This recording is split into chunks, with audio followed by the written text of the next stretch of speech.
few days before I was wounded. Most of the time, like we were in the jungle, we're moving in a line. Right at this place, there was some tall grass, and we were actually moving, like you see in the movies, on line. Except at the bottom, there was a creek bed and real thick trees and foliage. And so people were trying to navigate to get across there and kind of moving around. And there was tall grass and some like lilac bushes. The grenade launcher that I carried I could not have a round in there. It was just too dangerous, too unsafe. My 45 was in a plastic thing in my holster. My squad mates went that way, other people, and there were two NVA soldiers right on the other side, like this lilac bush, looking away from me at the sound of my Marines going through. I was hopeless. I was helpless. The only thing I could do was my training was don't move. Movement, they might see me. If I don't move, they might not see me. So I just had to stand there for, I don't know, a minute, and then they turned and went that way.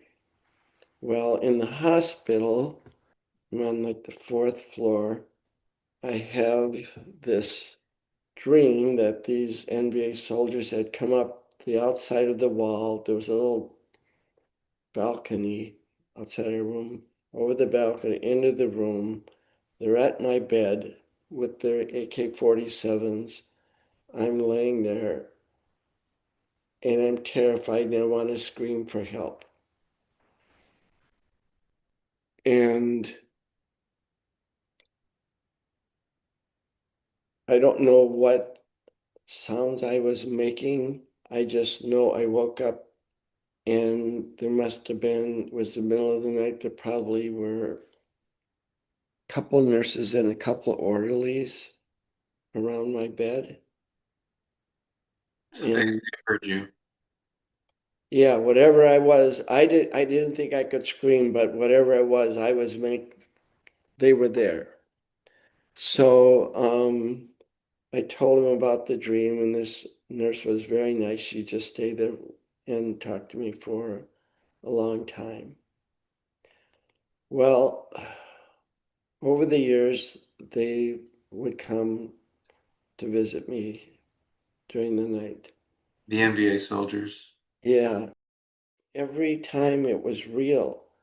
And I would, at the end, I would be in this space where I was awake, but terrified to scream. And sometimes it might change. Sometimes I was surrounded by North Vietnamese soldiers and tortured.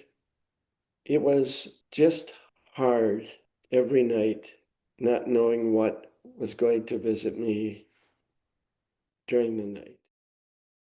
Just the whole night, what it brought to it because of my experiences in Vietnam were just about, I mean, there were things that there would be mortar attacks during the day back in the rear, but most of the time when we were out in the bush or on patrols or nights were really when things would happen. My understanding is that it wasn't exactly the same. You know, these NBA would show up in the dream, but what they would do wasn't always exactly the same. What were some of the different things that you know, how would the dream be different? I think there was one case where even maybe you wanted to fight back and ended up, you know, grabbing Julie by the thumb, Oh, that kind of thing. yeah, yeah. So that was the NBA soldier had a 45 to my head. And I just thought, okay, he's gonna kill me, but I'm gonna grab his thumb and I'm gonna break his thumb, and he'll remember this moment for as long as if I the harder I and so I went to grab his thumb and it was Julie waking me up. Anyway, that was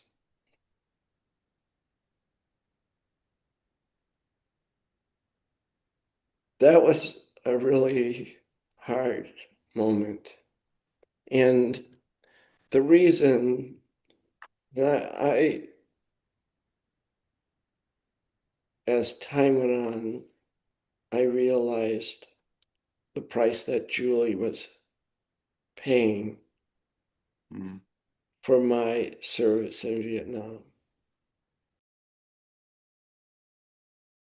What kinds of things did you do, um, thinking that you would feel safer at night? Well, one thing that I would do is walk around and make sure every, door and window was locked. I would bring the dogs in the house instead of them being in the kennel. Some people might think this is counterintuitive, but it would make sense if you were with me in Vietnam not to have lights on. Mm. A lot of people would want more lights. For me, no lights. Because that's the yeah, that's safety in Vietnam, not being seen. Yeah, since I don't hear out of this year, it was really a risk to sleep on my left side.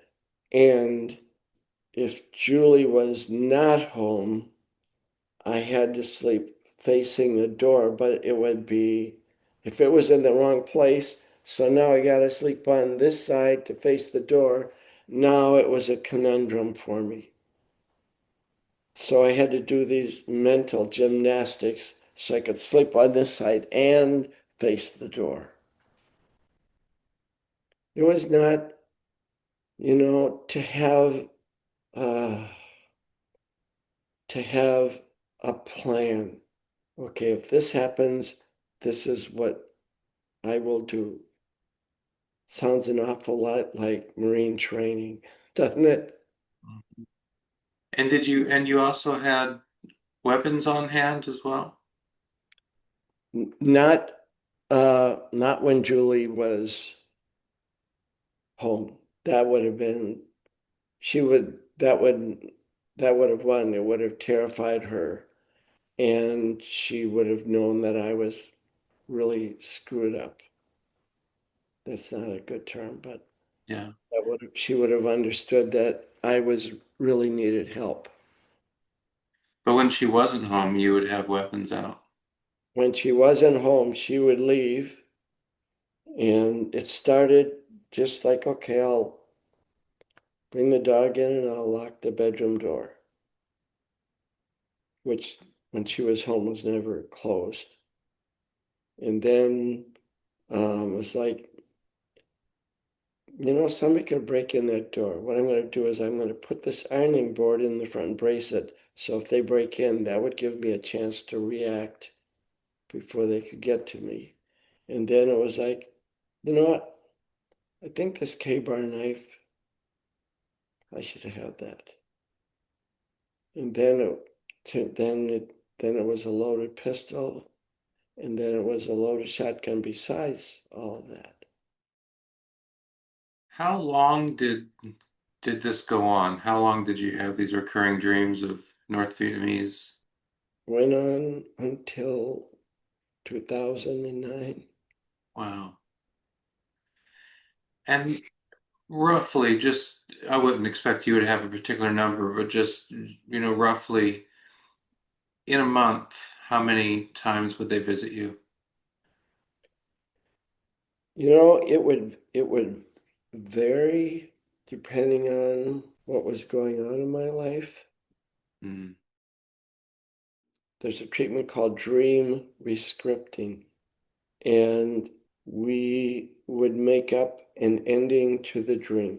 Whatever it can be something funny, can be just something different, can be whatever you want it to be.